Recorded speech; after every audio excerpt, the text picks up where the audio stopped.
of the Environmental Quality Board. This is Nancy Daubenberger with MnDOT. I'm the commissioner and also serving as the chair of EQB.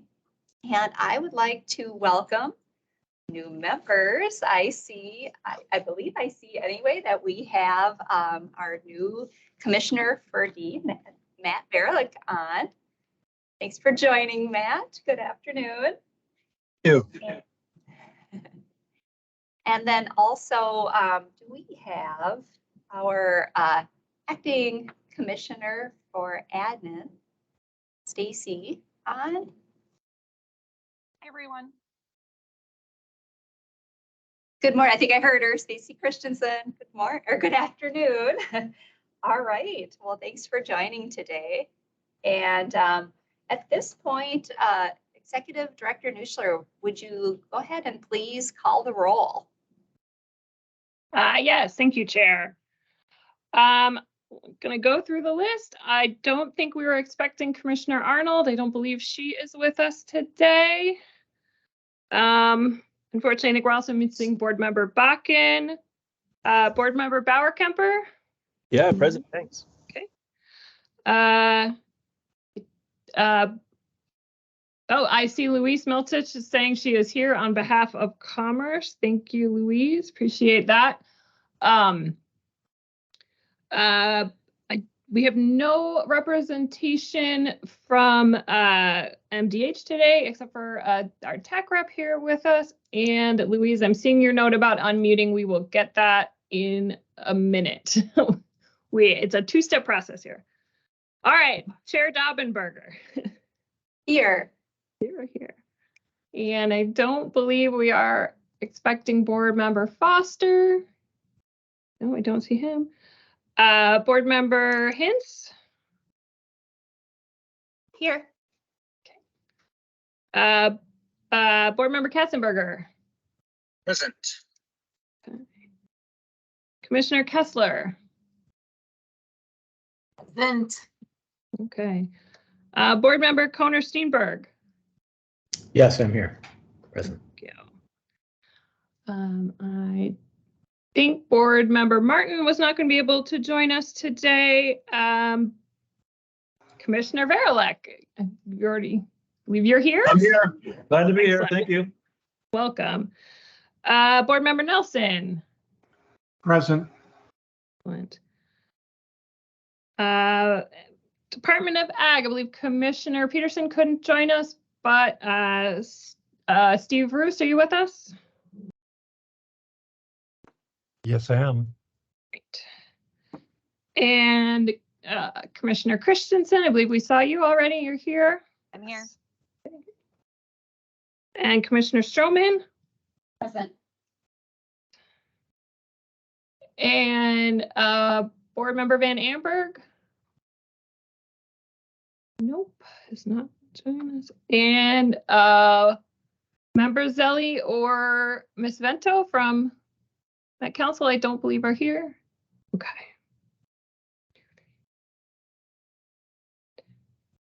All right, Madam Chair, we have 10 voting members present. Please, we have a quorum for the meeting. Great. Thank you, AD Nuschler, for taking the roll. And since we have a quorum, then the next item on the agenda will be the approval of the consent agenda. So there are the meeting minutes from the May 17th, 2023 meeting in your packet. That's packet page number 4. And the preliminary agenda for today's meeting, June 21st, 2023. And that is on packet page number 3. So you would please unmute for this portion. And I would like to ask for a motion to approve of the consent agenda. Members, I'll move approval. thank you. Commissioner Stroman moves. I can second that. This is Commissioner Kessler. Thank you, Commissioner Kessler. Second, any discussion on the motion? Hearing none. So all in favor say aye. Aye. Aye. Any opposed say nay. Hearing no opposition, the motion carries. The consent agenda is adopted. So now I will turn it over or back to you, ED Neusler, for the Executive Director's Report. All right. Thank you, Chair. I am sorry I am not with you all in person today, but I did have a COVID exposure over the weekend, so out of caution, I am at home. But that's also allowing me to experience this this new Teams webinar format that we're working with. Thank you all for your patience as we figured out some of the things. Hopefully, it was fairly easy to sign on and get connected. Unfortunately, if it wasn't, I probably am not talking to you right now because people I know might still be trying to get in. But we do hope this will be a little bit easier to manage format for everyone going forward. WebEx has been a little bit tricky. If you have any feedback on how this is working for you, those of you who are virtual, please reach out, let us know. You can reach out to me or to Hazel, and we would be happy to hear how it is all going for you. So thank you for that. Happy Pollinator Week. It was Pollinator Awareness Week. And so you've probably been seeing some of the great posts Rebecca has put together for our social media for Pollinator Awareness Week. So happy to be celebrating that. Too many pieces of paper here.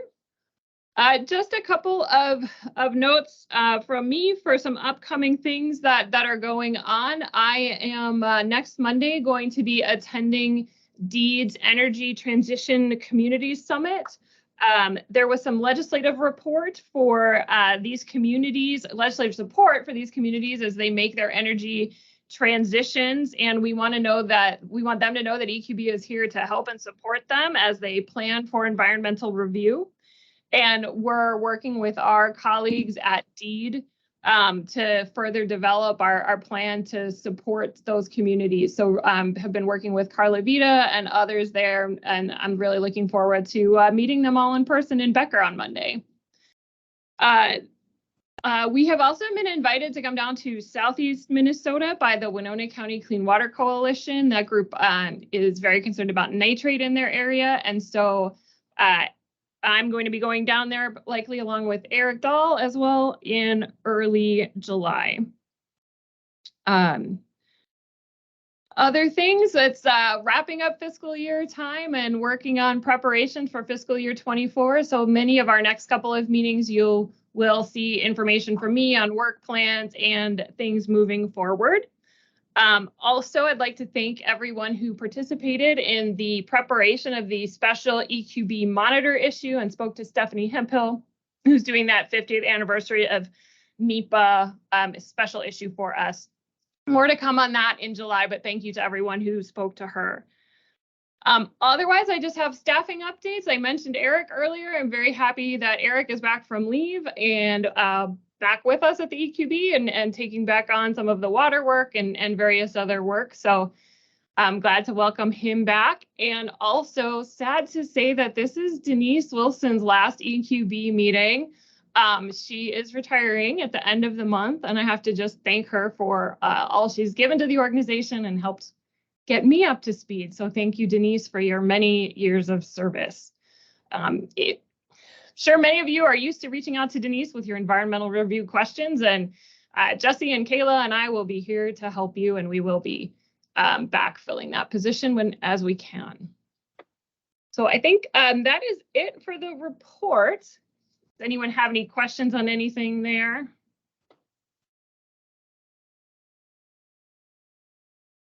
Thank you, Director Neusler. Well, I'll be excited to hear about the DEED's Energy Community Summit and in your trip to southeastern Minnesota. And I'm also glad to have Eric Dahl back, and sad to see Denise retiring, but really appreciate all her years of service to the state and her support to EQB. And I think we have one more week to pick her brain about all the things that we might have questions on as we continue forward without her. Those will be big shoes to fill, but thank you, Denise, for that. And yeah, any questions for Executive Director Neusler? Sure. Yes, go ahead. I don't have a question, but I do just want to chime in and say, Denise, how much we will miss you, and to say thank you for all the work. Denise and I have had the opportunity to work together over a number of years on clean water issues, as well as EQB work. And I know from my own experience, as well as many people I work with, how much people rely on Denise's expertise. And so I just want to say thank you for being a colleague and a friend and somebody that I've had the opportunity to interact with. So we're going to miss you, but wish you all the best. Thank you, Commissioner Stroman. I agree with that. And yeah, I see a hand up and a Moment. Oh, go ahead. Board Member Connor Steenberg. Thank you, Madam Chair. If it's appropriate, I'd like to make a motion to, on behalf of the board, to a motion of appreciation and acknowledgement of Denise Wilson's service to EQB. Just in the time that I've been on the EQB, I've been so impressed with her professionalism and depth of knowledge and commitment to the mission of EQB. And it seems to me that a motion on behalf of the board might be an appropriate way to acknowledge that. So I'd like to make that motion. Second. That sounds good. Any discussion about the motion? There might be some tears coming over here on the other side of the room. Thank you all. All in favor of that motion, say aye. Aye. Aye. Any opposed? Not hearing any. Motion carries. Yeah, we all thank you for your dedicated service to the board, and we will miss you, Denise. Thank you. Ehrlich. Oh, thank you. All right, and next we have the hand raised by Board Member Ehrlich. Hi there, and not to slow us down, but just wanted to chime in. If I heard correctly, and granted, I'm just getting a handle on my calendar, but the visit to Becker for the energy transition work involving DEED, I believe that's one that I will be joining, and Deputy Commissioner McKinnon as well. We're really excited about that work, and in fact, some of it also involves collaboration with the foundation that I was a part of prior to joining DEED 2 days ago. And so near and dear to my heart, and looking forward to seeing folks in person there. Thank you, Commissioner Varick, for adding that information that you'll be there. Deputy Commissioner McKinnon will be there. That is really good to hear. And it sounds like you are just jumping right in with all these different opportunities in the energy space. So thank you for that. Okay, any other hands raised? Nope, we're good. All right. Well, Okay, then, Madam Chair, if you don't mind, I'll continue on with a couple of logistics. I apologize. I sort of stopped in the middle there just to. Oh, ask for certainly. Go questions. ahead. Please do. Yes, I just wanted to remind everybody that the meeting today is being recorded. And with the way we're doing this today in the room at the Pollution Control Agency and with Teams webinar, a couple of notes, those of you in the room to please speak clearly. We're using the room mic, so they do pick up background noise, to try to minimize the background noise if you could.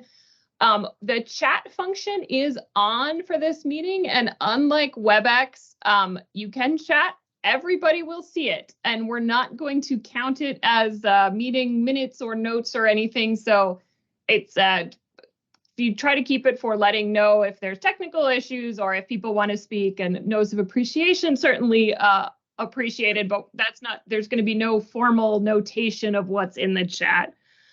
Then, going forward, we'll have a couple of presentations. You'll have an opportunity to ask questions of the presenters.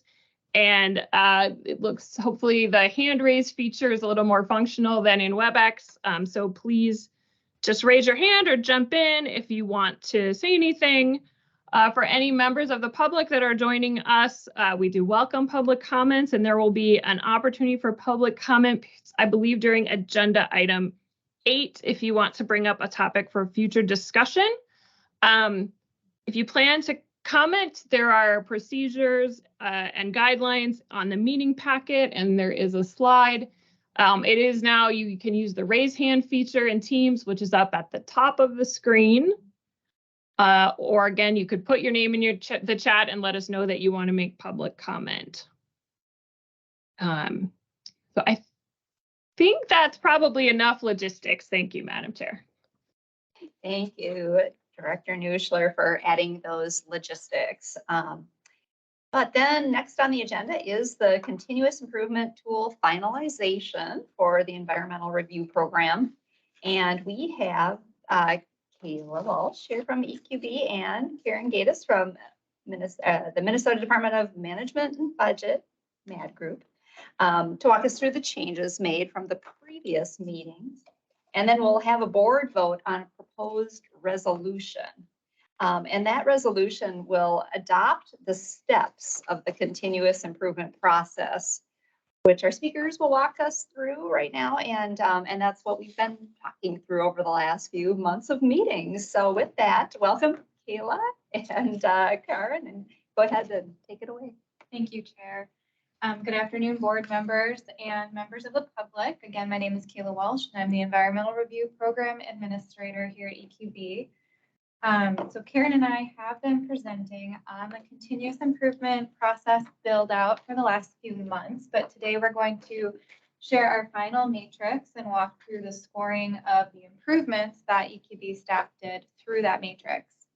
We are also going to talk through the board resolution before we vote on, put that to vote on the process steps for environmental review.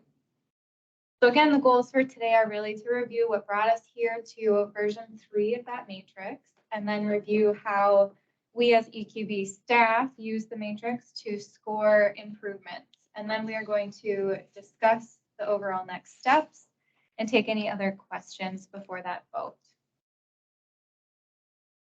Throughout the presentation today, please feel free to refer to these board packet pages here.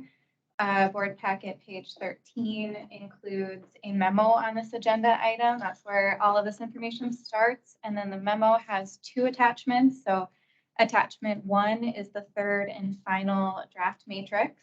Attachment 2 has the scoring results in it, and it describes the methodology that we used. So all of our methodology and process has been documented in this board packet and will also be further outlined in the final report that is due on June 30th from MAD. So we will always have that information to be able to refer back to if future questions arise. And just as a reminder, this is our process. We've shared this slide many times, but we've taken a lot of the research and the engagement that we've done and the information and feedback from you all as a board and from interagency team meetings. And that's filtered into this list of improvements we ran through the matrix and also criteria for effectiveness in the environmental review program.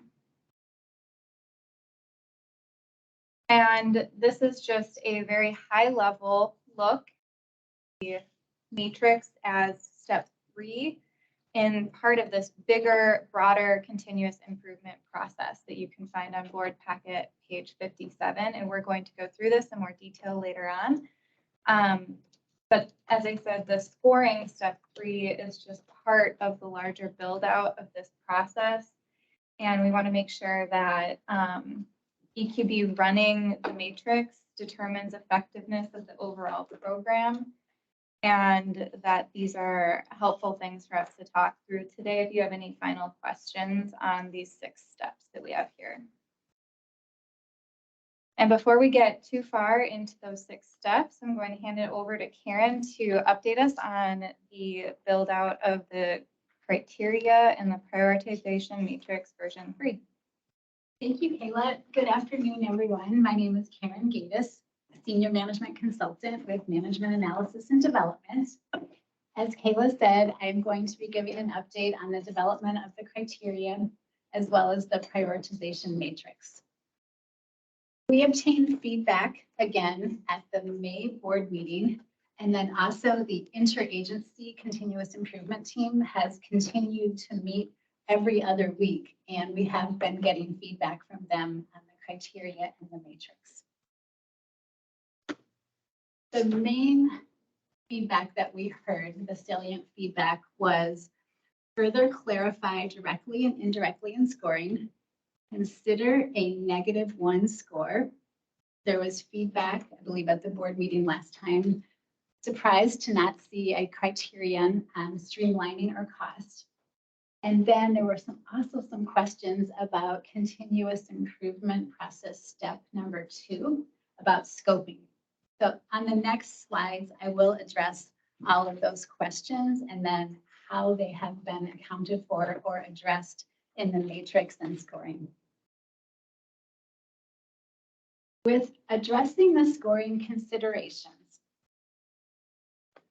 directly and indirectly were added to the scoring definitions. So previously, to get a 2, the statement was, does an improvement fully increase a criterion as defined below? Award 2 points.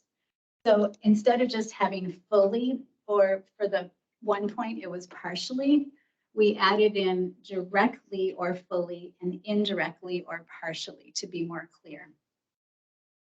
When it comes to the negative scoring or receiving a -1 score, EQB staff scored, I believe, over 90 improvements. And they found that adding a negative score would not have changed the outcome for any of those improvements. However, they said that it is an excellent consideration and it should be reconsidered in the future. So later, when we talk about the overall continuous improvement process, we will talk about the improvement of that process. So how that process can be tweaked in the future. Then addressing cost and efficiency. That was a question that was asked. Streamlining is captured in the user-friendly criterion. NEPA specifically points out that cost cannot prevent us from doing good work. The quote is, economic considerations alone shall not justify such conduct. So that's what we hear from NEPA. And then the way this process was designed, because we asked the board and the continuous improvement team about effectiveness and efficient approaches. So by doing these criteria well, it does mean that we have an efficient, effective program.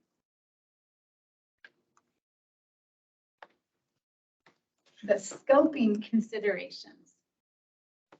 Kayla addressed part of this when she talked about the methodology for scoring, but there's a few bullet points here, so just bear with me as I go through them. So the scoping is meant to be in a quick, easy kind of process, and the following improvement types would not go through the matrix.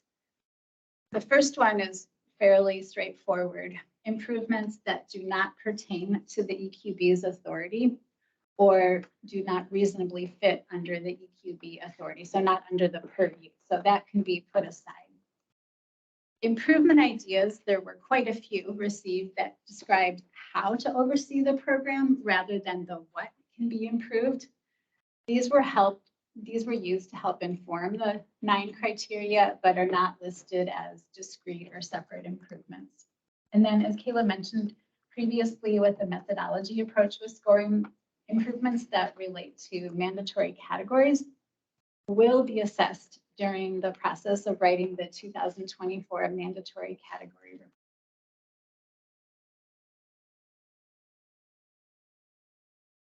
Then you are going to see in upcoming slides the 6 steps again for the CI process, but we wanted you to be aware of the detail that lies below step 4, which is the EQB staff planning for implementation of improvements. There's a lot of considerations that staff will go through. A lot of it has to do with resources and contingencies. What is this dependent on? And take a look at that. But this is more outside of the 6 steps, but it does explain how the implementation will occur or will be considered. I believe you've seen this before, the bucketing by objectives. This is solely a way to organize and visualize the criteria. And then we did have a question at the May meeting or the April meeting about why objective C is not included. It is task oriented, so it's not as much at the strategic level. And that's why it wasn't included at the high level grouping or bucketing level. all of those slides I just went through, they addressed your questions at the previous meeting. And then the CI team questions. Then I'll go through just a couple of slides that explain tweaks or enhancements. Because with the improvements, the 200 or so improvements that were received, they were at all different levels of detail. Some of them were long, some of them were short, some started with a verb, some didn't.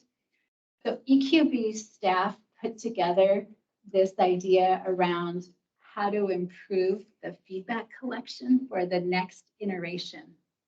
There's a fill in the blank sentence, and then importantly below, there's an opportunity for the submitter to give a justification and then think about which criteria the improvement would address. So that would mean that the improvements would be much more aligned and at a similar level instead of the variety of improvements that EQB staff has been working with right now.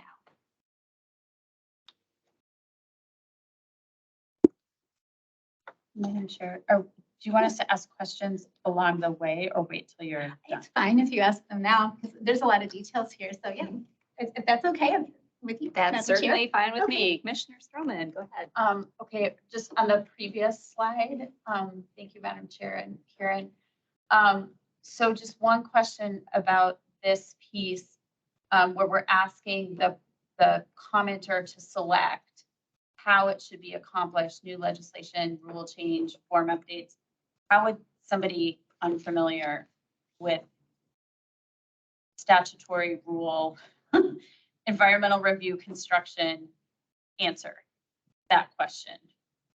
And do we need that from a commenter, or is that really something that is for EQB staff to figure out which category it would fall into? I just don't know how, somebody who's not super familiar would get that, right in a way that would be helpful unless you're already sort of on the inside. It could be an optional item for people where they could select it or not. But I'll turn to Kayla if you have more detail to add. Sure. Thank you for the question. I think that as we were trying to parse through all of the comments, some commenters suggested guidance or larger changes, and it would have been nice to know if they had envisioned only guidance or if that meant guidance with rulemaking alongside it. What level of authority did they want EQB to have? So that's sort of the reasoning behind putting that up there, but I agree with you that it is a little insider knowledge, and so I think that we could have an unknown category or consider not having it, so I'll draft. I mean, I certainly know there are some people who will be very specific and understand what that means. But I think if part of our goal is to reach audiences that aren't already inside the EQB tent, they're just not going to know. And they may say it's guidance and we may not have authority to do that. And so then you're going to have to probe anyway. And so I think just to may have it feel like it's more accessible to folks who don't maybe.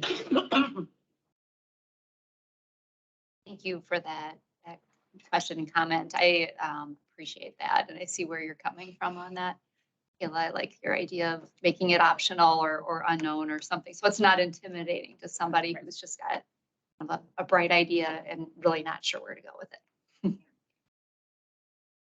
Thank you, Madam Chair. I'm sorry, can I ask one other question because we passed by it, but I'm not sure I understood your response to the question about cost that came up before. And I understand, I understand what NEPA says, but so does that mean it's not in here, or if you could just say that again, because I'm not sure I understood. I can also turn to the user-friendly criterion definition.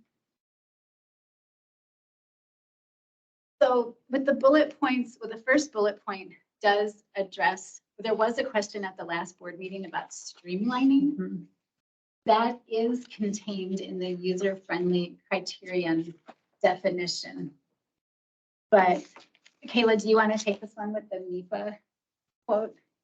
Sure. I mean, I think that ideally when we heard back from stakeholders did not include cost was not a consideration that we heard back through the engagement as an indicator of effectiveness. And so that's why it is not, called out in the criteria. But hopefully if we're having an efficient process by meeting all of these criteria, then it will inherently be cost effective. And we're, answering this question of effectiveness and not necessarily cost effectiveness. So that was the reasoning behind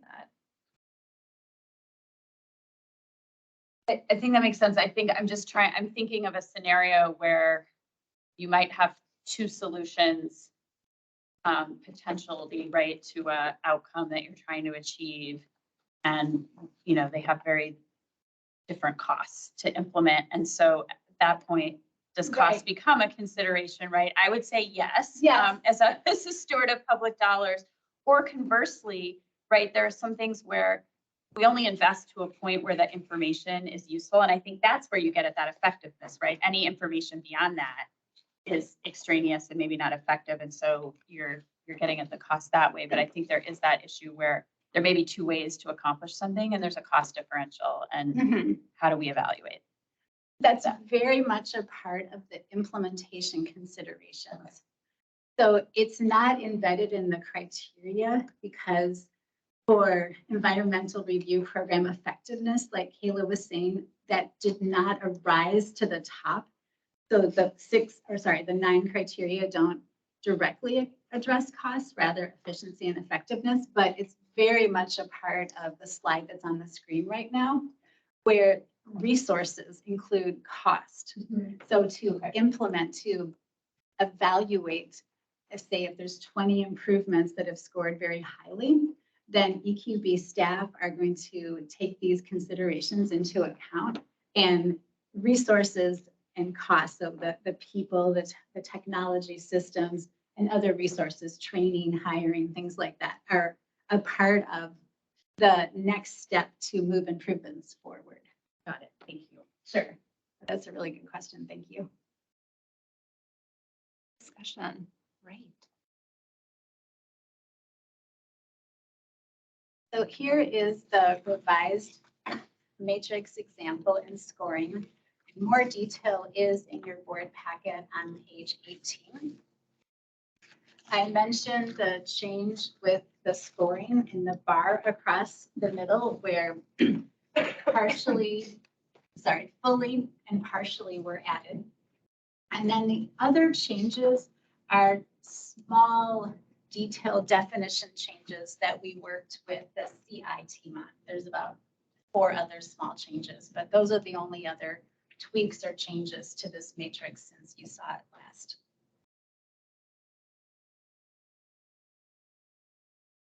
And that concludes my portion on the criteria and the prioritization matrix. So are there any other questions from board members?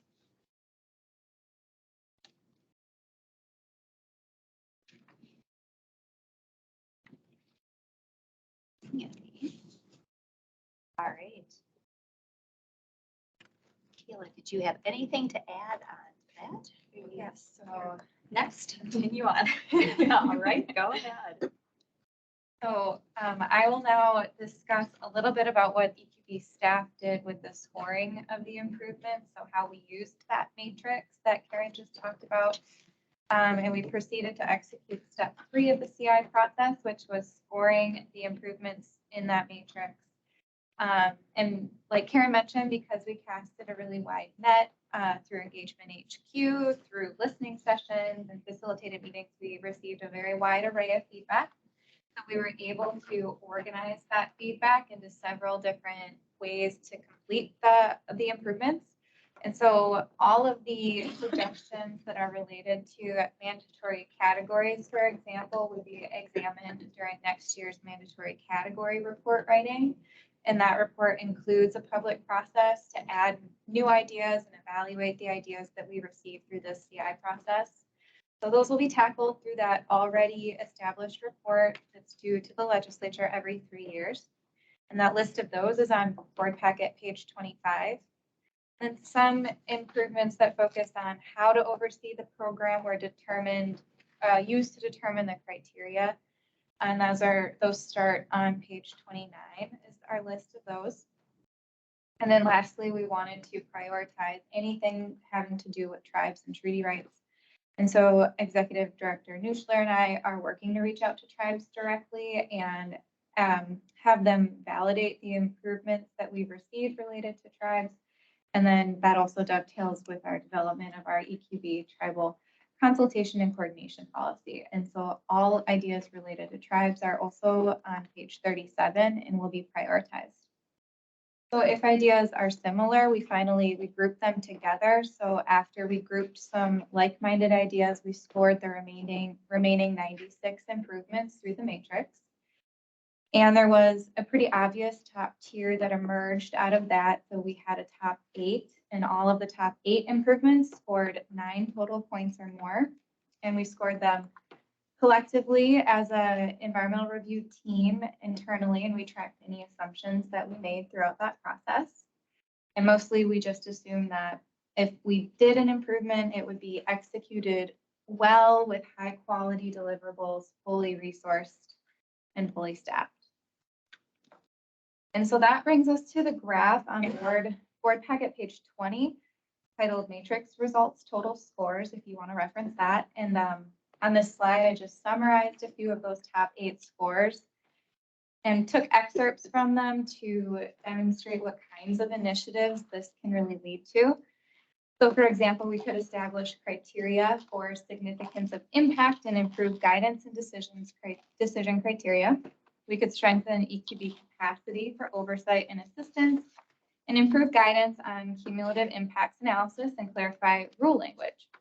And I just selected these excerpts as examples, but again, packet page 20 lists all 8 ideas in their entirety. And this shows the types of things that rose to the top. Several of the top 8 ideas, the high scores, also received high scores for scientific integrity and accountability. And they were focused on these systems changes to make things easier and have EQB be more accountable and have more capacity in this oversight. And so you can see that full list, but we didn't change the phrasing of any of the improvements on that list, so they appear in there as they were presented to us. The only liberty we took was to group together some like-minded ideas. And then further in the board packet, the next few charts then show the top scores broken down by each objective, by each bucket. And we wanted to show these results as well, because again, the matrix provides us with information to help inform our decision-making ideally. And so the board can decide to work on anything that scores high for measurability alone, or for objective A alone, which is scientific integrity, environmental protection, and measurability as a bucket of providing usable information, objective A. So we broke down the scores for what scored high for each bucketing, each objective. And the column that shows the check marks is just noting that if the improvement also made it into our top 8 overall score. So you can see the first improvement on the screen there that says establish threshold criteria for significance of impact. It scored a 6 for providing usable information, and it has a check mark, so it was also in our top 8 for total scores. And I will add that the scoring itself took a lot less time than we anticipated. I think I credit that to our good teamwork and understanding of the criteria definitions and being able to talk through those assumptions with the CI team. So it was only a couple of meetings, and Jesse and Denise and I were able to work through all of those improvements and agree on those scores. So if we continue with the CI process, what happens next? EQB staff are currently planning for these improvements. So all of the logistical planning that Karen mentioned, we are currently working on doing that for the top 8 improvement items. And those are the ones that meet the highest criteria for overall program effectiveness. So a lot of them are more high level. They came to us written at a very high level, but that's okay. And we're just breaking them up into multiple phases of implementation planning. So a couple of them we already are thinking of would have 2 phases to implement them as ideas. A lot of them would require additional funding and staff and some rulemaking, but we could also get started on a lot of the guidance or technical based ones pretty quickly. So we can present all of these work planning consideration options to the interagency team so that they can add any important information, point out any red flags prior to meeting with ARIS. And then hopefully ARIS will see all of this planning that we provide to them in July and can walk it through, discuss it as a team, as a subgroup, and then can decide on what to present to the board in August. Fancy looking bag. And then I know that Catherine, our executive director, Nuschler, is also thinking a lot about the overall EQB work planning. So we're thinking about that in tandem with this environmental review work planning as well. So that's all being considered. So this is the next steps as we see them. There is a hand up.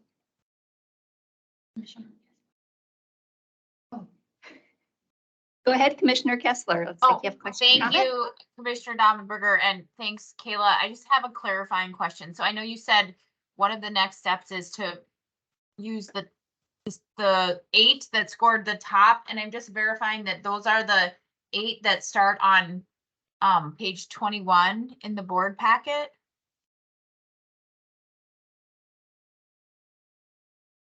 One, two, three, 4, 5, 6, 7. There's 7 there, or 8, 9. I don't know. I'm confused where the top 8 are. Page 20 through the top. What I have. Here we go. Yeah, I think that's right. Commissioner Kessler, we're looking at board packet page 20. 20, And okay. yeah, so where it says total score at the top and improvement. And the first 1, 2, 3, 4, 5, 6, 7 are listed on that page, and the 8th one is at the top of page 21. Okay, thank you. So the top, the one that starts with what I would suggest is a neutral body is the top. That's correct. Yep. Okay. Okay, that's helpful. I have more questions about how this will work, but we can talk about that when the presentation is done. Sounds good. Thank you, Commissioner Kessler. Go ahead and continue, Kayla. Thank you for calling that out because I went through a lot of page numbers very quickly. Alrighty, so the helpful thing about this process, I think, is that it will help us to curate a lot of these ideas from the public, from tribes, from stakeholders and practitioners, and collate them all into this list that we can prioritize for impact, prioritize for effectiveness, make some headway on how we want to evolve the program and change it for the better. And we hope that this is a really sustainable way of being transparent in our decision making. And we would ideally post things on the website so that anybody who submits an idea knows what's happening to it, where it's going.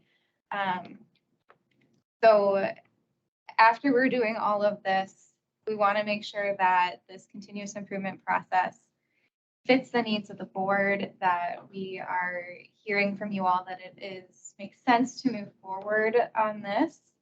And so I just put up the 6 steps again. They're also mentioned in the board packet.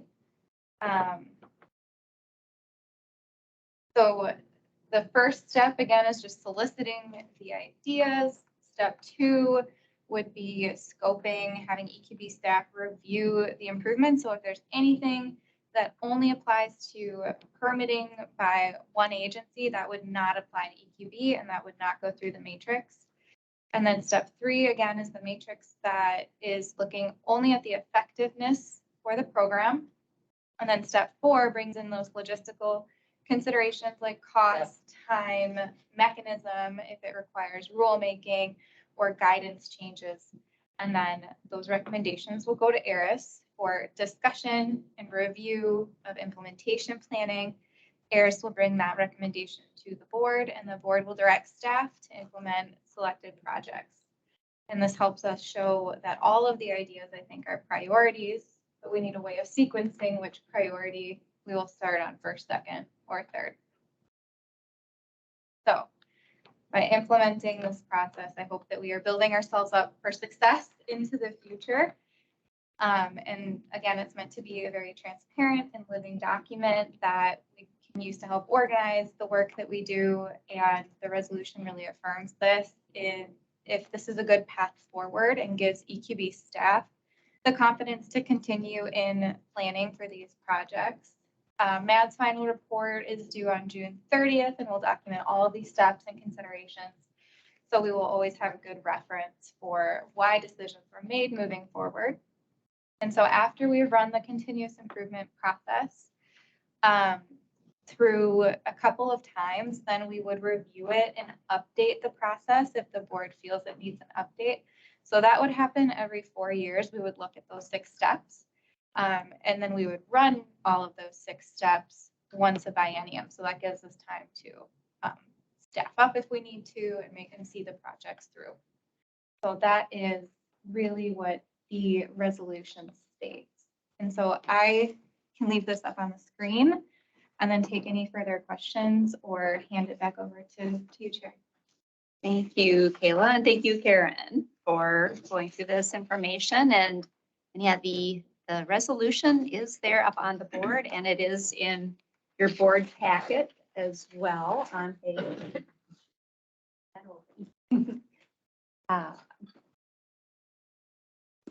Resolution is in your board packet on page 58. So with that, before we go into the resolution itself, why don't we take any questions or comments? So go ahead, Commissioner Kessler.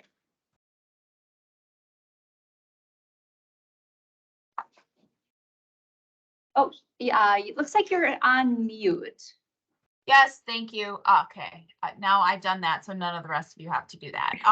I just said, thanks, Chair Davenberger, and to Kayla, and to everybody who has done a tremendous amount of work to cull this out to a manageable universe and logical process.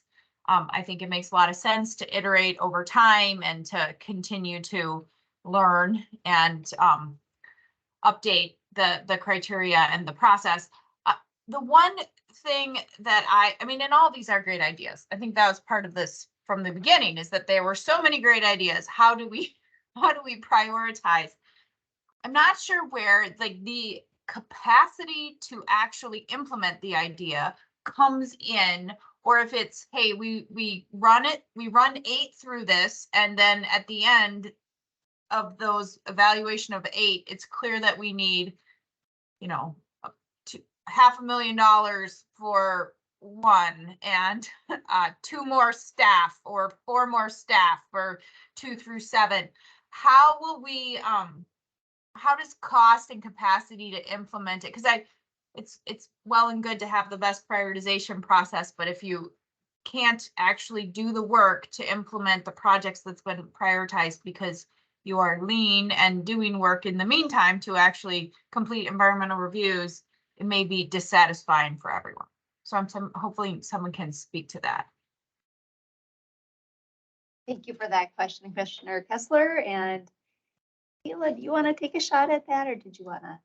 Sure. I think it's all very valid concerns, and maybe we don't elevate all 8 of those ideas. Maybe we work on 2 for the first biennium, and those are kind of the tough considerations that I think ARIS will have to grapple with first and foremost. But I turn it over to Executive Director Nuschler in case there's anything she wants to add. Yeah, thank you, Kayla, and thanks, Commissioner Kessler, for the question. Yeah, I think Kayla really said it best. We are going to be looking to ARIS to help us sort through some of that. What we're likely to do is to take some of these improvement ideas and try to package them into projects and put them together with what's all the other work on our plate for next fiscal year. And as Kayla noted, also some of these things might be phased. So there may be something like, well, we think we should go ahead with capacity building improvement, but the first step in that is to write a budget request so that we can have the money and staff to do the capacity building. So we will, as we present these, think about making sure we're very clear about what the steps are and the pieces are for ensuring we have the capacity that we need to move them forward. But we will be wanting ARIS to kind of look at the whole work plan and help us go Do we think we can take one of these projects, two of them? Probably not more than two. Just figure that out. Thank you, guys. Thank you, Edie Nuschler and Kayla. And we have another hand up. That is Board Member Nelson. Go ahead. I appreciate the process, but kind of getting back to Commissioner Kessler's questions, expanding on that a little bit. As staff looks through these and brings them forward to ARIS and then to the full board, it occurs to me that the 8 or 9, whatever that number it is, that scored the highest, appear to me to be some of the more complex ones.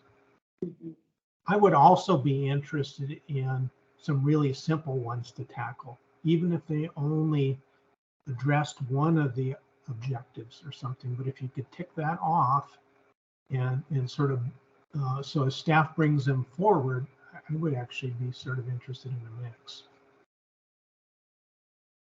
Thank you, Board Member Nelson.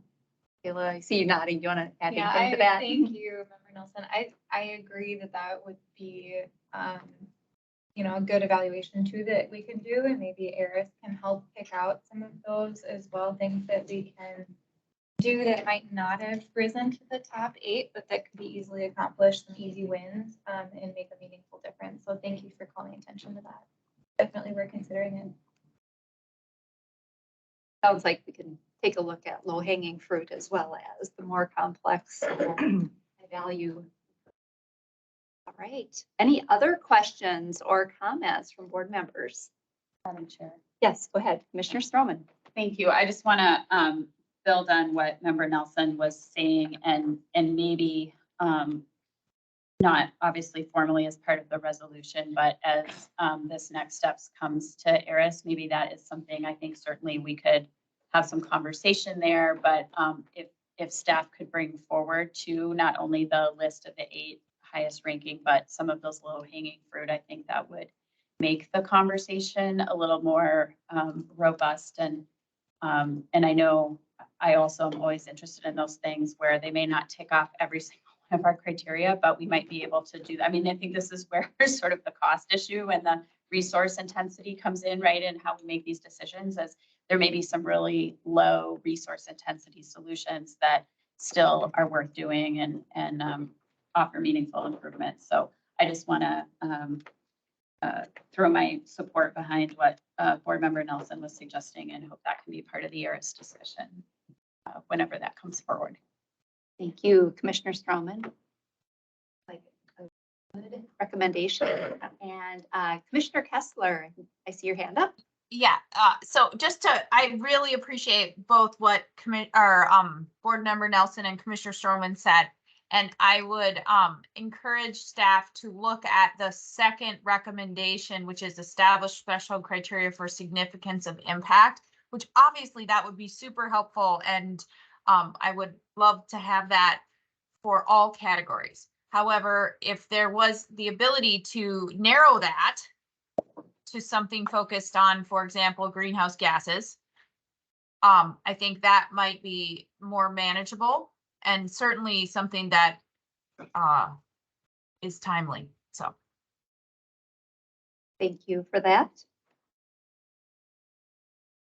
Yeah, even the more complex improvements might have a first phase or step to them that could be implemented more easily than maybe future phases of them that would need additional budget or other resources. So that this is a great discussion. Thank you for bringing up these comments, board members. Other thoughts, comments, questions on the continuous improvement before we go to the resolution?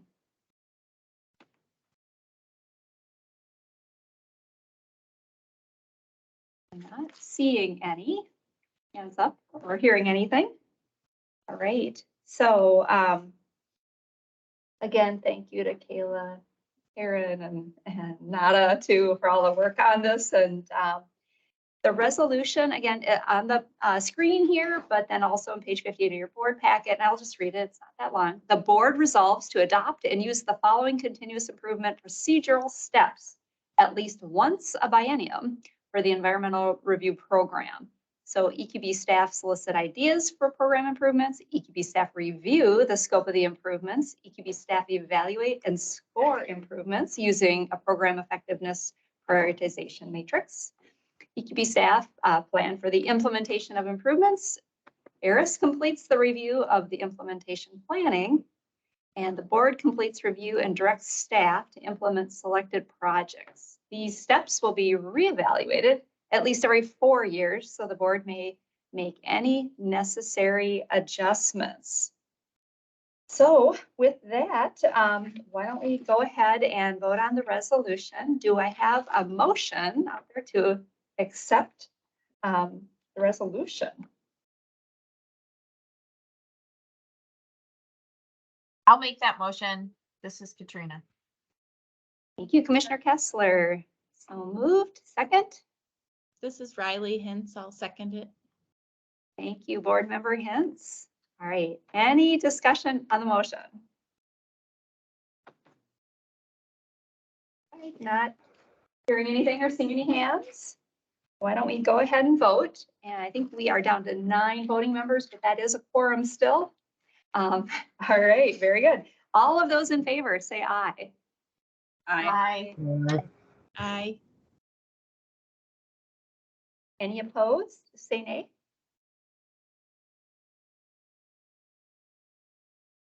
I'm not hearing any opposed. So with that, the motion carries. Thank you again for the work on this, and thank you, board members, for the discussion today. Great. So then we'll go to the next agenda item, which is a follow-up to the public comment period from the May meeting. And with that, Executive Director Duschler will present a memo on that. Thank you, Chair and board members. The material in this memo, which begins on page 60 of your packet, didn't really feel like it lent itself to a PowerPoint, so I'm just gonna kind of summarize for you. In the packet, again, page 60, there's a memo that gives you basic information on the situation surrounding the project in Duluth, a hotel project where several citizens had petitioned for an environmental assessment worksheet. And the information there is to help you contextualize the comments that we got from those folks last month. The memo is sort of parsed into 4 issues where questions were raised about the responsible government unit's actions and the environmental review process, and where EQB was asked to take action. The first one of those was RGU internal decision processes and some discussion about who is responsible, whether it's the Duluth Planning Commission versus the City Council action. And I think overall that is not for EQB to oversee or review. Those are internal responsible government unit procedures. The second item was review of notices and oversight of what is published in the EQB monitor. Kind of the question raised here was whether EQB could have refused to publish a second notice on this project. As described in the memo, all of our statutory language is very directive about publishing things in the monitor, and in many cases it tells the responsible governmental unit that they need to publish the item. And so really does not provide discretion for the EQB to review and to say yes or no to the contents of a required notice. The third issue was timelines and timeliness. In this case, the second decision made by the city fell after the 30-day time frame generally given for the decisions on a petition for an EAW. Per the legal advice that we've received, it's pretty settled law that a failure to act within the timeline does not mean that the relevant authority can no longer act. And generally, if something hasn't happened within a timeline, the appropriate response is some kind of judicial request to compel the action by the party that hasn't taken the action in the time requested. And finally, the fourth area is oversight, and the desire for the board to act in a quasi-judicial way and to review and potentially reverse or somehow revise the decision made by a responsible governmental unit. So overall, the staff are not recommending any action on the particular project in Duluth. We do know that an appeal was filed by the petitioners with the Minnesota Court of Appeals on June 1st. And so many of these issues will be being discussed in a Court of Appeals case. I think what's most interesting about this issue is that the questions that were raised to us by the petitioners about the role of the EQB are not new ones. They're relatively common suggestions that we've heard over time, and several of them showed up as improvement suggestions in the continuous improvement project. So really, I think the comments and the issues that were discussed here really provide some, real-time examples of why some of these improvements were suggested to us and how people envision they might work. And so in the memo on page, just get a page number for you, page 62 of the packet, and then moving on to page 63, the memo calls out kind of some of the improvement suggestions made during the continuous improvement process that we were just talking about that really fit with what was being requested and raised by the petitioners on this issue. So essentially, I'm essentially turning this kind of back to the discussion we just had, which is, as we, the staff, scope how the improvement ideas are going to turn into projects for our work plan and work we can take on in the future, again, which we anticipate discussing over the next couple of months. One of the things that we're most interested in is whether the issues being raised here and kind of the improvements that they may connect to, whether they lead you in the direction of sort of thinking that any of these improvements are particular ones that we should consider taking on. And those would include strengthening capacity for oversight and assistance, potentially serving as a go-between when process issues arise, and also more review of environmental documents. And one we've heard very often, which would be quite a lift with a lot of likely rulemaking required, would be creating some kind of appeals process that would be an administrative appeal to the EQB. As I said in the memo, any of these ideas, could be implemented in multiple ways with sort of continuums from best practices or guidance to rule or statute changes. Probably the quasi-judicial appeals action would be the one that would require all statute and rule changes. So that's really the gist of this item. I know many of you had some questions about this and kind of wanted some more information on the whole story. So I hope this has given that to you. And if you have any thoughts on potential improvements and which directions that this might lead us in, or any questions, I am happy to answer them as I can. Thank you, Executive Director Nuschler. And I see a hand up by Board Member Bauerkemper. Go ahead. Yeah, thank you, Chair.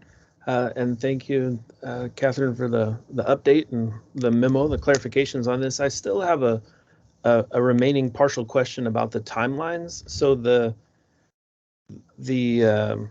guidance provided regarding the timelines refers to a hypothetical situation where an RGU doesn't act, and that doesn't happen to align with this situation. So did we get any guidance on a situation such as the one in Duluth where the RGU acted within the specified time frame and then acted differently outside of that time frame? So I don't think it's a matter of, the remedy is not about a failure to act. It would be what the EQB should or shouldn't do when an RGU acts, and then the timeline expires, and then the RGU acts differently. So did we get any guidance on that? Yeah, that's a great question, and I think it is kind of the heart of the matter, right? But yes, the guidance that we got was essentially that it doesn't, the expiration of the timeline does not mean that the relevant authority can no longer act, and so that was what we were going under, that they still retain that authority. We did discuss that, but you have identified probably one of the more sticky wickets in this whole issue.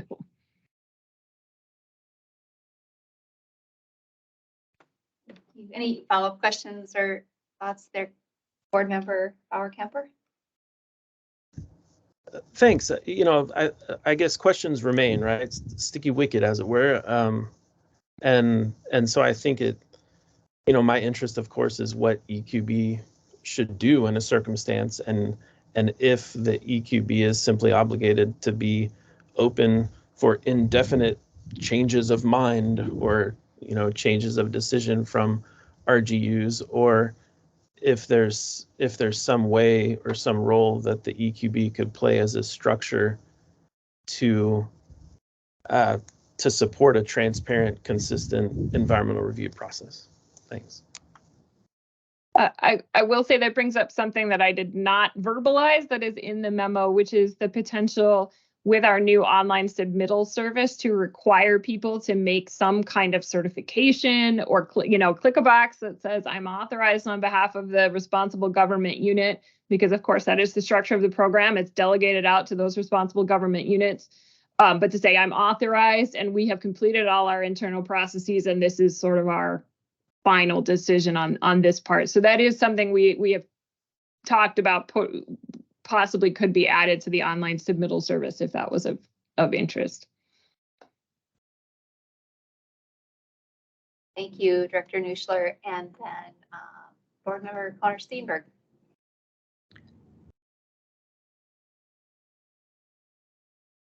Who's still muted. How's that? Better. Thank you. Apologies. Thank you, Chair. I may be conflating issues here, but I think from a lawyer's perspective, and maybe this is the guidance in response to the discussion we just had, the guidance that we need. You know, there's a concept in administrative law called final agency action. And the idea being that it should be possible to make a determination as to when a particular pronouncement by a government agency is an interim kind of pronouncement subject to future revision versus one that is final, so that we can take whatever kind of appeal steps we want to take. We can count on that, rely on that decision. So there is that notion in administrative law, and I think that might be what this discussion is really getting at. Off the top of my head, I don't know the answer to that, and it wouldn't be appropriate for me to explicate on that, but I think maybe that's the guidance that we ought to seek, is what do we mean by a final agency action in this particular kind of context, in the context of environmental review being conducted by, for example, a municipality that may have different arms of the city touching that particular question at any particular time. When did it rise to the level of being final agency action? Thank you, Board Member Connor Steenberg. Good point, duly noted, and I think that's something we can look at as part of this continuous improvement process too. Madam Chair. Go ahead, Commissioner Stroman. Thank you, Madam Chair. I find this situation really interesting as a former city council member and former mayor, because I see one issue, which is really Executive Director Nuschler, as you pointed out, is really for the city to solve for itself, is with which entity does final authority lie, the Planning Commission or the City Council? And I know where that answer would have been in my own city. I don't know the answer for Duluth, and I suspect that is going to be the crux of the appeal and things that will have to be solved. And I agree with you that is not for the EQB to solve. And so I think there are some really unique aspects to this particular situation that we may not be able to resolve, because this is sort of an unusual case, I would say in a city not being, like with a city not being clear and a planning commission, which typically is advisory to a council, sort of acting independently in this case. But I think, so I appreciate the kind of focus on, all right, if we take the issues more broadly as they would relate to what EQB would do sort of generally, in, you know, more broadly, I think that's the appropriate focus for us. And I guess my question on the actions would be, well, I can appreciate that we might want to look at them in response to this case in Duluth. I also am not sure why we would use a process different than the one we just voted on in the resolution to consider actions. And so I guess I'm curious on staff's perspective of whether there was some urgency to consider issues that might have popped up in this particular case versus using the system that we just, again, voted on and agreed that we would follow through. So because to me, frankly, I don't feel like I have enough information to say yes or no, we should pursue one or these others. I think the process that we just laid out is a good process because it allows staff to review it and then ARIS to review it and the board and sort of think about it in terms of the, not only, you know, how it relates to this particular instance, but how it relates more broadly to the role of EQB, the role of RGUs, and sort of the state's construction of environmental review. So I don't feel like I'm equipped at this moment to comment on any of these actions specifically, but I'm also really curious in staff's perspective of, is there some urgency around these? In which case then I would say, let's identify those questions and come back and discuss them if it needs to be a process separate than the one we just outlined. And so Commissioner Sturman, at least the first two of the sort of potential improvements that were listed at the end of this memo were ones that ranked in that top 8 that Kayla spoke about. And so again, sort of as we construct those down into projects and a manageable number was sort of a question of, does this issue make these rise up as the ones of these top 8 that you all would like us to take on? So I think it was trying to fit within that process of going down from the top ranked improvements to projects for us to take on. So. Okay, that's helpful. And then I guess my personal opinion would be, I'd rather follow through the process because I don't know what it means, like that we can't take on, or, you know, kind of considering things holistically and systematically, given that we just agreed to follow another process. So, but again, just my opinion. Thank you, Commissioner Stroman. Any other thoughts to share here on this or questions on this follow-up?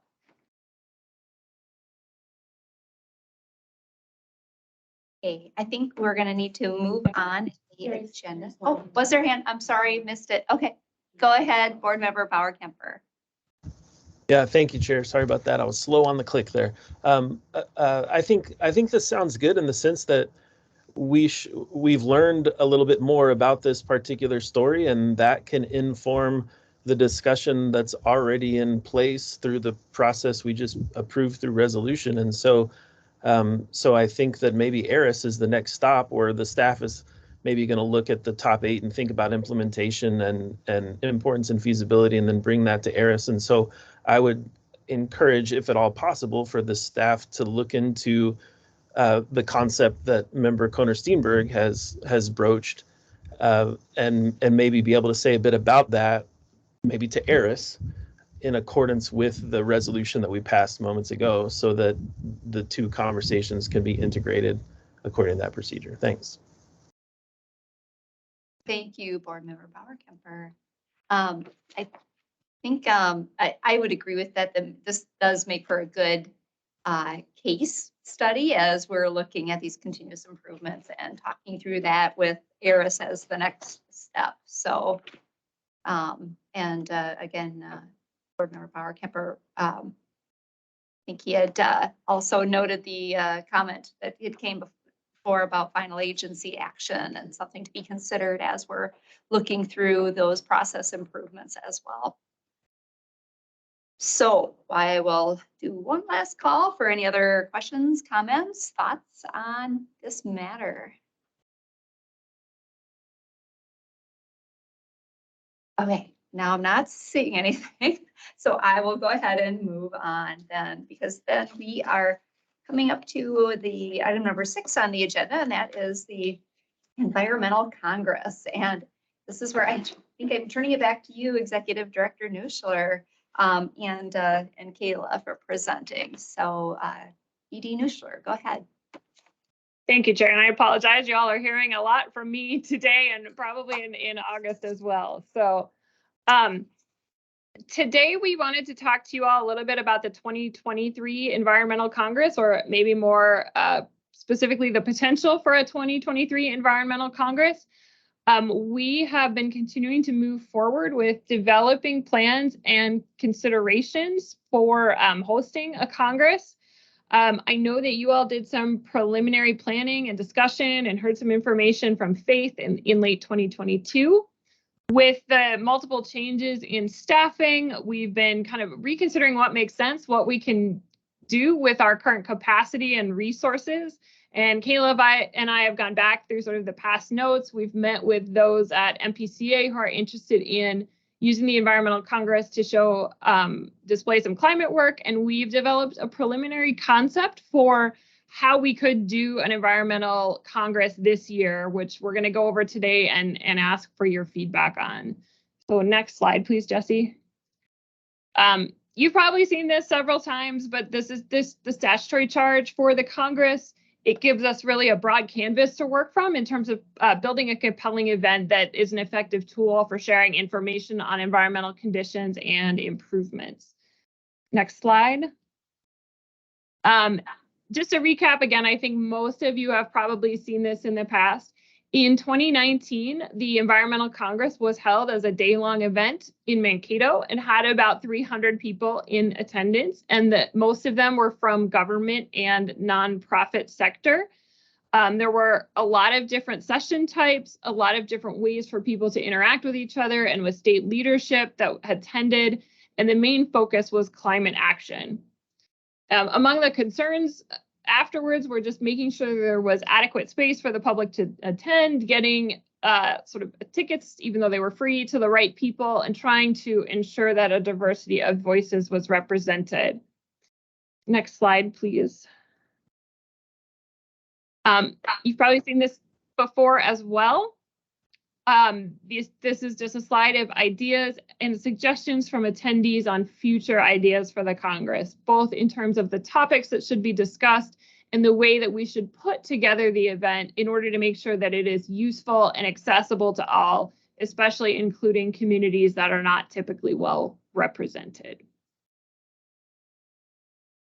So then, moving along to what we're envisioning as a potential path forward for 2023. You can go ahead to the next slide, Jesse. As we started to think about and consider what we wanted to do, some of the things that we tried to keep in mind were our capacity, particularly in terms of our people and our monetary resources to plan and implement the Environmental Congress, and also our overall experience, because I don't have much doing events at this size and scale. We will have a new communications person coming on, hopefully, but capacity is something we need to be aware of. Second, obviously, we're dealing with a very different external environment than we were in 2019. The administration isn't new. Significant work has been done and continues to be done on a state and federal level for climate work. And we've got different tools and experience and framework for just interacting and engaging with others, both in person and virtually. Third, we looked at the feedback from the 2019 report with the information on desired topics and information, and a lot of which was also aligned with past feedback from the board in terms of how we should celebrate past actions, focus on really things that can be done, and moving forward with action steps. And then finally, and again, dovetailing with feedback we've heard from our board members, we want to ensure there would be a chance for significant in-person connection and interaction, and we want to be out in different communities around the state. So next slide. So our preliminary plan is to hold a half-day environmental congress in November of 2023. We are thinking that we would hold it the week of our board meeting, which I believe is the week of November 15th, and we would likely substitute for our board meeting that week. The goal would be to have a metro area location and 3 greater Minnesota locations in different parts of the state, with 2 or 3 board members, a commissioner and a public member, along with a staff person kind of hosting at each location. As I said, we know there's a big desire for in-person connection and discussion around a lot of these environmental issues. And depending on how the agenda kind of shakes out, we imagine that we could have some of our speakers or panels potentially pre-recorded and played at each event, or more likely have speakers or panels live at one location and have them be live streamed to the individual locations. Which might also allow people to watch speakers virtually if they don't want to be in a location with others. But then it would really, the connection would come through breakout groups and discussion at each location, not virtual. So next slide, please. I know that you all previously kind of talked about the 50th anniversary of MEPA and decided that that should not be a focus of the Congress, but I personally think it's really interesting right now to think about the history of environmental laws in the US and in Minnesota, and the fact that at this point, most of the ones that are guiding our work, whether it's the Clean Air Act, Clean Water Act, Safe Drinking Water Act, some of the federal energy regulatory stuff, and MEPA are 50 years old.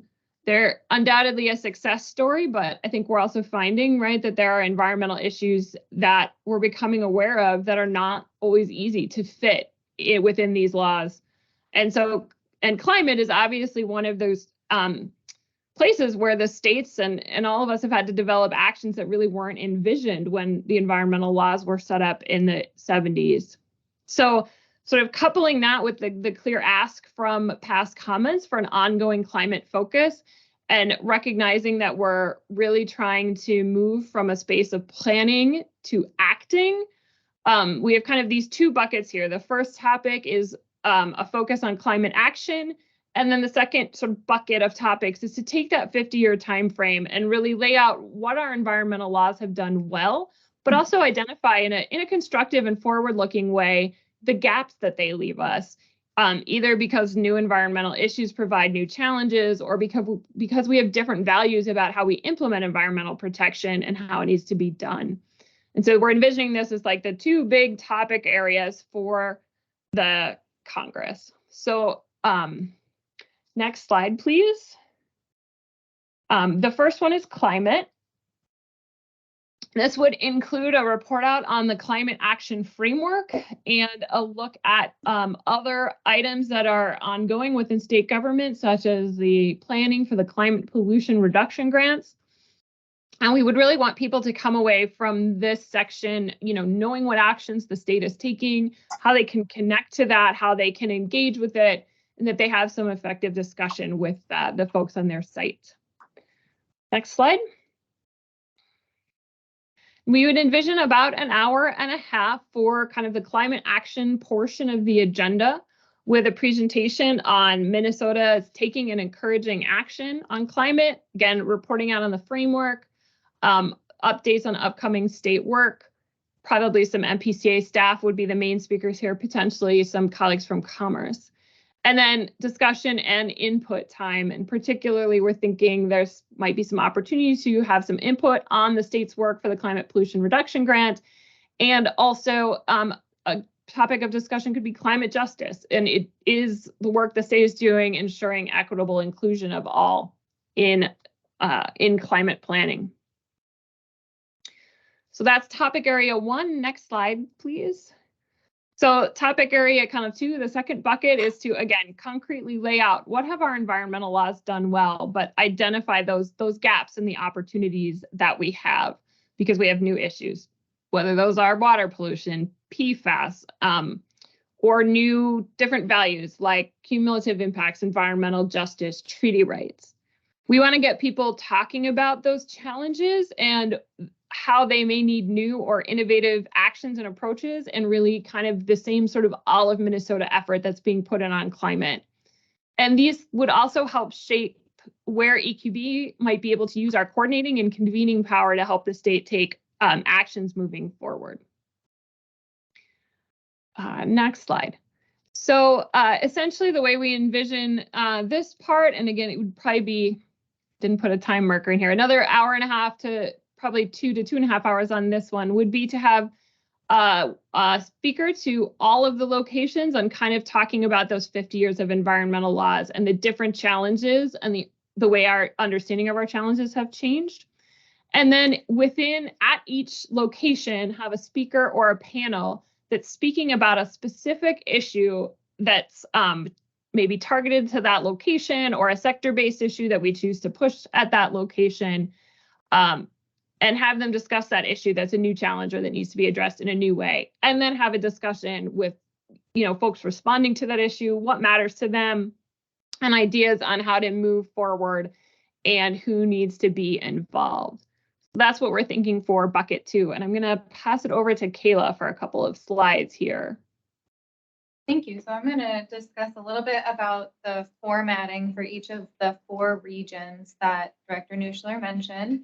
So in our brainstorming, we wanted each region to focus on a breakout topic that was close to home, of interest geographically, something that's really salient for folks that might be happening in their backyard. So we listed some different ideas for each region.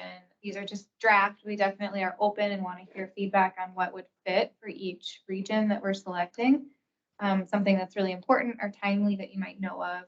But since we're starting with the metro here, we're offering up some ideas that might be engagement best practices, cumulative impacts, or focusing on prevention of wasted food and food donation. And at each region, we really want to ask what matters most to you and your community, so that we're doing that report out and getting that report back. Again, we would hope to do something with that information and engage folks beyond that, that one day, one afternoon event. And so definitely very open to productive case studies that that we could emulate on that front, and making sure that that engagement is long lasting. And then on each of these slides, we have a space for a commissioner board member and a public member board member to help facilitate this topic idea. And we would help to coordinate the venue, the speakers, those logistics, but then it would be helpful to have one commissioner, one public member present to help facilitate and see the event in this region. So then the second region that we are thinking about would be the Northeast. Maybe around Duluth or somewhere in that area, and potentially discussing boundary waters and water research and preservation, how that might work with mining or PFAS issues. And sadly, a lot of these could go a lot of places. PFAS could be anywhere in the state, or working on tribal initiatives. So that might be some things that matter in that community. Again, having that a commissioner and a public member volunteer for that discussion would be helpful as well. And then the next region that we were considering would be the Southeast. Potentially some topics might include agricultural lands and related concerns, nitrates and water quality or source water protection, and then collecting that information, having that commissioner and public member present there as well. The last region that we had selected would be Region 4 West Central. Maybe discussing the effects of wildfires or air pollutants, highlighting our pollinators and biodiversity work, potentially talking about flooding or cross-border water pollution or cross-border pollution in general. But we're very open to any better fitting topics or volunteers for each region. And we definitely want to make sure that we are giving ourselves enough time to engage with audiences ahead of time, inviting them to the table, especially those who might not have historically interacted with EQB, and engaging them at this event and well into the future overall would be the goal. And then I'll hand it back over to Director Nuschler. Thank you, Kayla. So really at this point, I think our questions for you are sort of what is most important to you for the Environmental Congress? And, in terms of approach is, this is what we've come up with at this point in terms of what we think meets the feedback we've gotten and what we can pull off. But we could also wait till 2024 so we can take the time to plan something larger. We could do a fully virtual meeting. We could split things up into 2 pieces. So really, our question to you all is, does this general approach kind of make sense to you? Is this what we should be moving forward? And then, do we need to have a planning committee or a steering team? And how much engagement do we need to do to try to drive people to these meetings and thinking about it?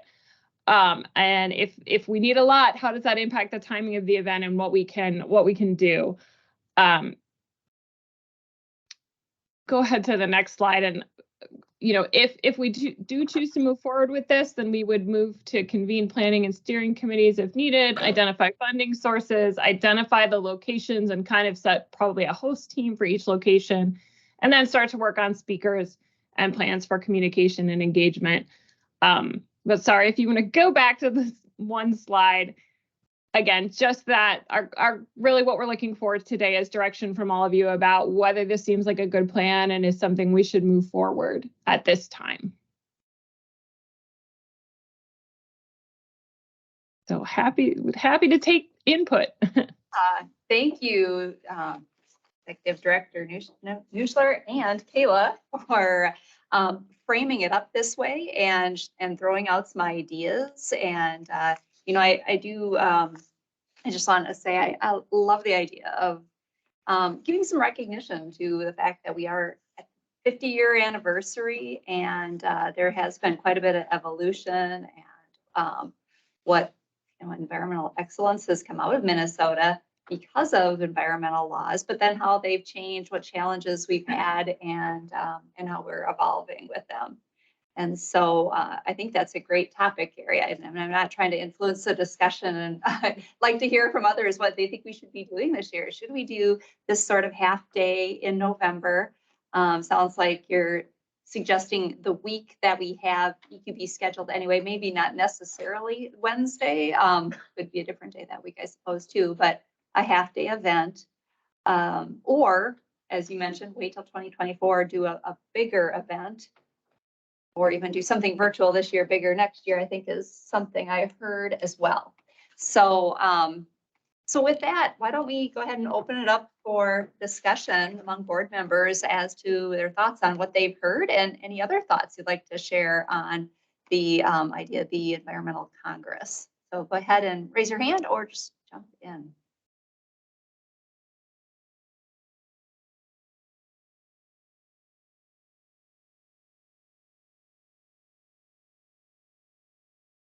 Start digesting it a little bit.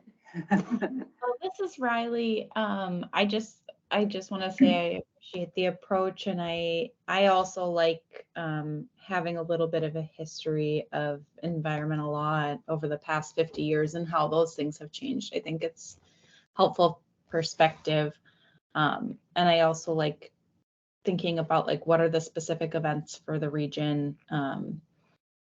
What are the specific issues for the region that are important to that community, and how can we help kind of facilitate conversation around that? So yeah, just I don't have other specific suggestions at this point other than that. I like the layout so far, and I'm happy to be part of any additional planning where I can be. Thank you, Board Member Hintz. Others?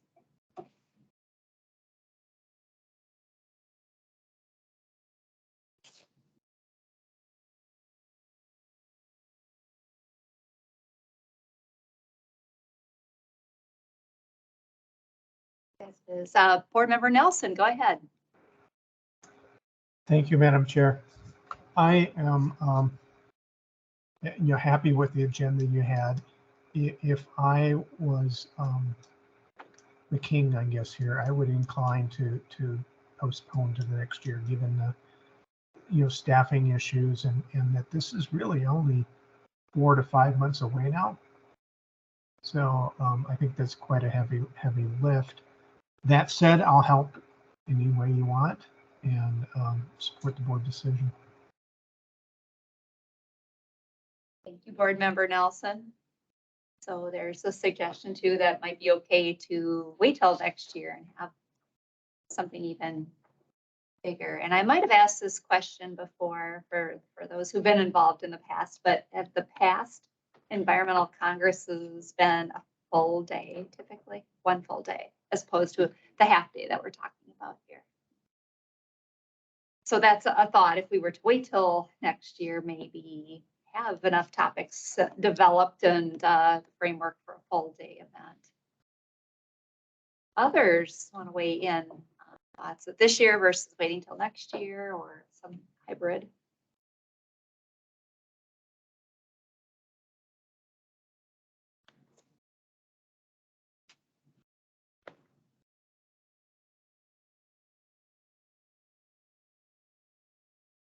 I'm sure. Go ahead, Commissioner Stroman. I guess I'll weigh in and, I'm not necessarily wedded to doing something this year, particularly if staff are feeling especially crunched for time. I think it doesn't have to be, a full event and on par with what we've done in previous years either. I think a half-day event is perfectly fine in some ways.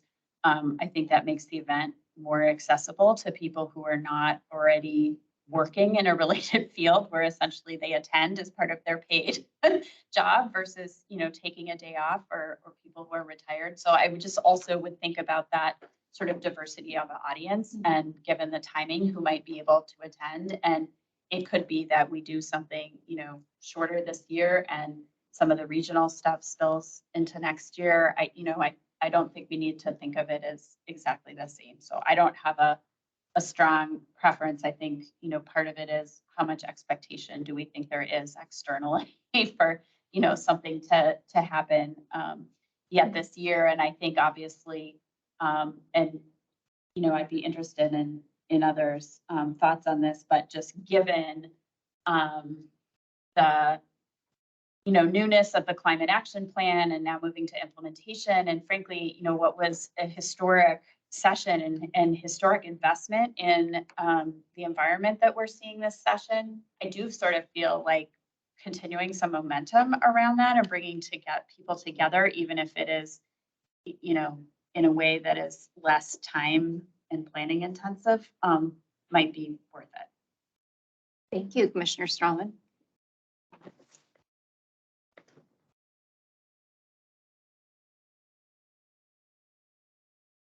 So, Chair Davenberger, I'll just add that I appreciate, I think it's really nice for people to be in person with other humans for this type of interaction. And so if we're going to have satellite locations, that said, Minnesota is a really big state. And so, driving from the Iron Range to Mankato is a long day. And so having satellite locations where you have a critical mass of people together, I think is a helpful, it saves emissions and it also makes it more likely that people will show up in person because they don't have to drive for 6 hours. And I think half a day is manageable. I mean, I think there are staff at the MPCA who would be happy to talk about climate and PFAS and be helpful from our regional offices to show up and staff this type of thing. I think if we can, recognize the 50-year anniversary without everyone feeling like we're overtaxing ourselves, and to Commissioner Stroman's point, all the work in front of us and how that work will not be done by state employees alone. Like, we need everybody to do their part, particularly around climate, and that requires people to, see themselves in the solution. So that's a long way of saying, I appreciate, let's not work needlessly too hard. I don't know a full day is necessary. Half day seems reasonable. Having this satellite approach around the state where people can come in person and connect seems also like a good approach. And you know, if there are additional resources needed to pull this off, you know, let us know and we can see how we can be helpful. Thank you, Commissioner Kessler. Others?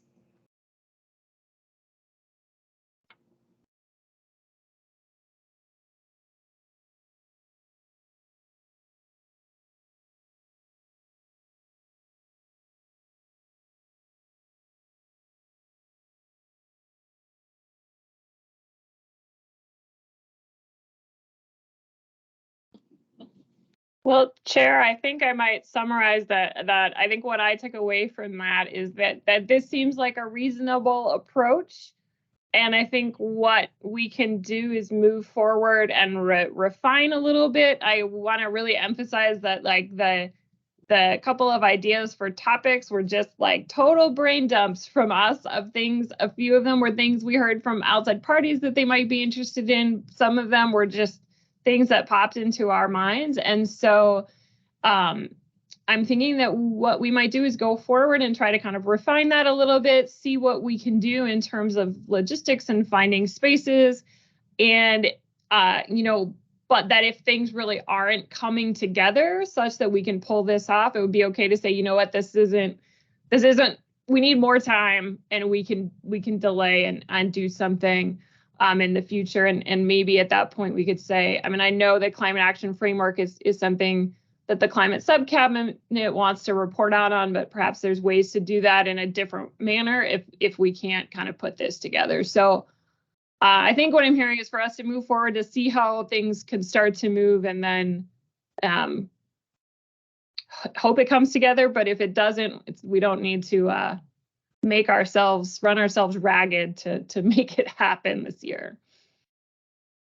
Yes, thanks, Executive Director Nuschler. I think that's what I heard as well, and I appreciate that EQB staff are willing to pursue this and take it on. And it sounds like there's a lot of interest in supporting you all, of course, in doing that. And in fact, I want to glom on to what Commissioner Kessler mentioned. So MnDOT has 8 district offices, or the metro area, plus 7 others around the state. And there are large conference rooms in most of those offices too. So if we nailed down a date we were aiming for, we could talk, you know, look at the availability of those rooms. And so happy to offer those up as well to help in the mix of establishing where the regional events could possibly be.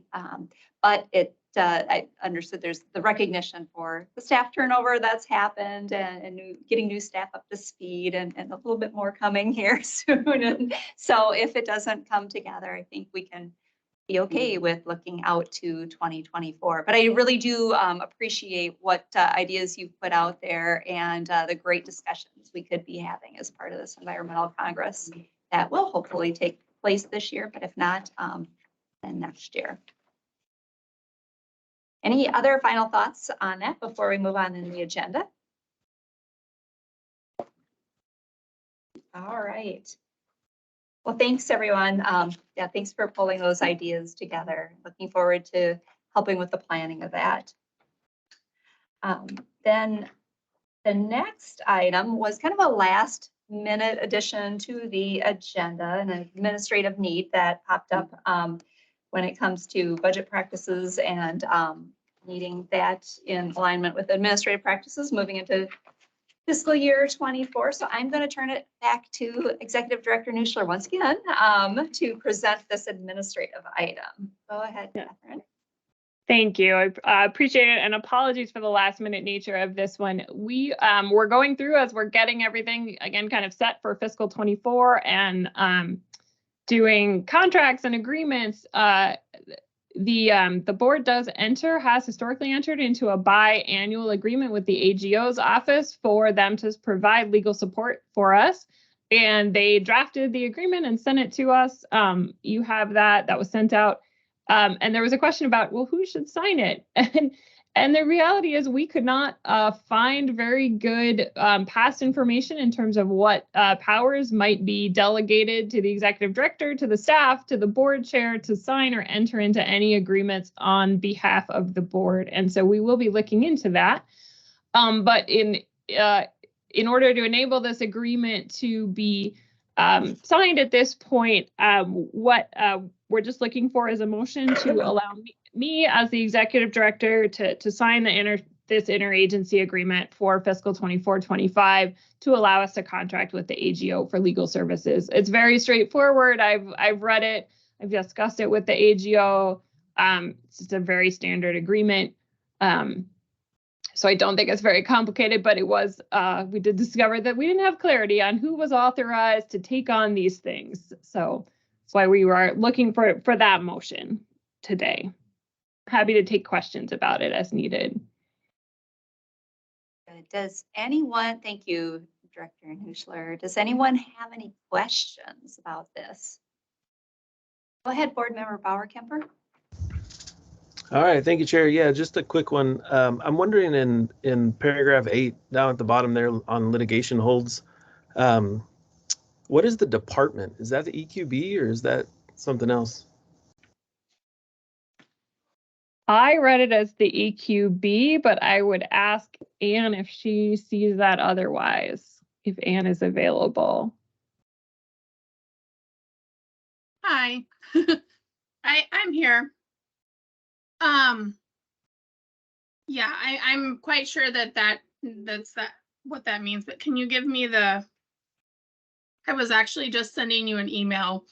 So let me just, since I'm on, let me just say that I think the ultimate way to handle kind of like what you guys choose to delegate to the executive director would be good for a board resolution at some point. But just in the interest of having the document signed and in place before the end of the fiscal year, that's why Director Nuschler is asking for this authority. And the department, yeah, just means you guys.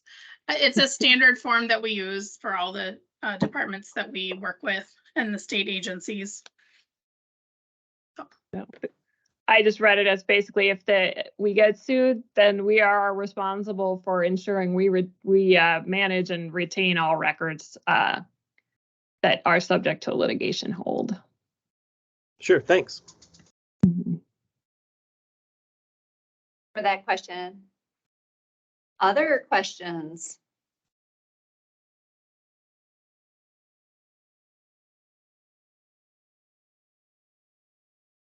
And thank you for your thoughts on this, Anne.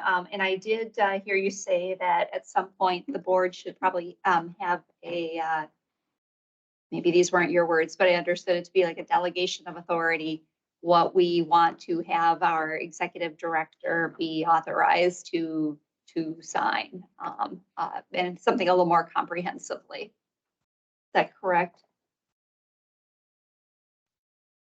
Yeah, because with state agencies, there's already a commissioner that has the ability to do these things and then can delegate authority. I know you guys are all very familiar with that, but this is a board, and so the board can really act as one, and so that's why we're saying that you probably need a resolution, and then just like with other delegations of authority related to state agencies, probably to file with the Secretary of State. Okay, all right. Taking note of this so that E.D. Nuschler and I can follow up with you on this, bring that back to a future meeting. Right. Any other questions on this particular agreement and our suggestion for having E.D. Nuschler sign for EQB on this on behalf of EQB?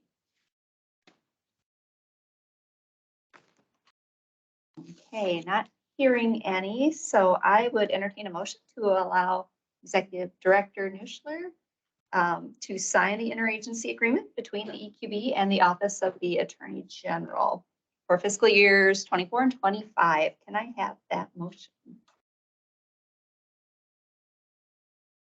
Chair Dovenberger, this is Commissioner Kessler. I can make that motion. Thank you. Commissioner Kessler motioned to allow Edie Nuschler to sign the interagency agreement. Do I have a second on that? I'll second it, Madam Chair. Thank you, Commissioner Stroman. Any discussion on the motion? Hearing none, all in favor, say aye. Aye. Aye. Any opposed? Any opposed, say nay. Okay, that motion passes. Great, thank you all. And then that brings us to the public comment period. So, again, please raise your hand in Teams. Members of the public, if you'd like to comment, and we'll call on those who signed up in person. Do we have any who signed up in person? We are bringing the on the screen here the public comment procedure and guidelines. But any in-person commenters first? Not seeing any here in the room. Or anyone knowing of any? Okay, so then we'll go to those who have their hand raised in Teams. And so Rebecca, well, Amelia Voss. Okay, go ahead, Miss Voss. Oh, I'm sorry. We're gonna unmute you, Miss Voss, and then you can go ahead. And please limit your remarks to 2 minutes.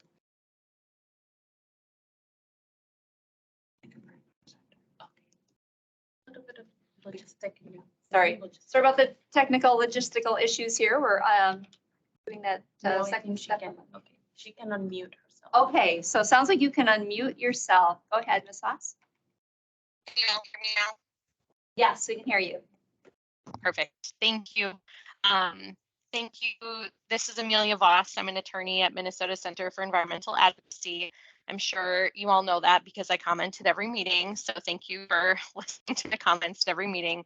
But today I just wanted to say thank you to Denise Wilson for her public service and what I consider incredible work for the Environmental Quality Board. I am in awe of the knowledge and the critical thinking that she brought to her role and what she was able to achieve with a limited staff and pulling together a technical team from across agencies. I think the work that Denise and the team did to bring climate into environmental review is remarkable. It's leading. It shows really smart and incredible leadership. And I've just appreciated Denise. She's certainly expanded and challenged my thinking about environmental review and helped me view it more comprehensively than from just an environmental protection standpoint. And I'm sorry to see her go. So I just wanted to say thank you so much for your work at the Environmental Quality Board. It is noticed and appreciated. Thank you, Ms. Voss. Appreciate those comments. Great. Any other public commenters? Don't have anyone else. Okay. No one signed up, and I'll just give it a moment to see if any other hands pop up.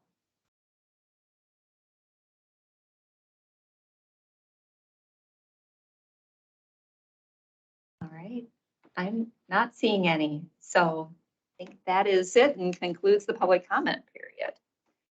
So again, thank you for those comments. And that brings us to the last item, which is closing and adjournment of our June 2023 EQB meeting. So board members, thank you for great discussions today.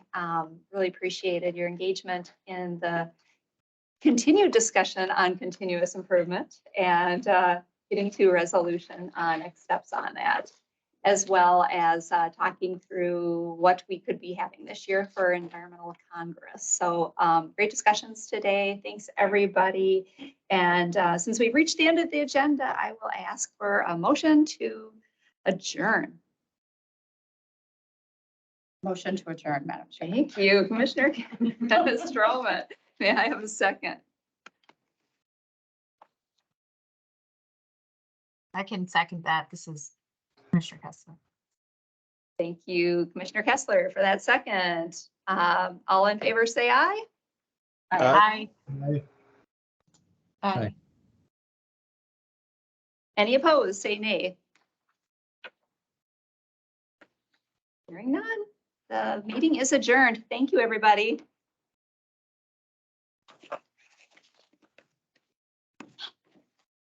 It's easier when you don't have to unmute. Yes, it is.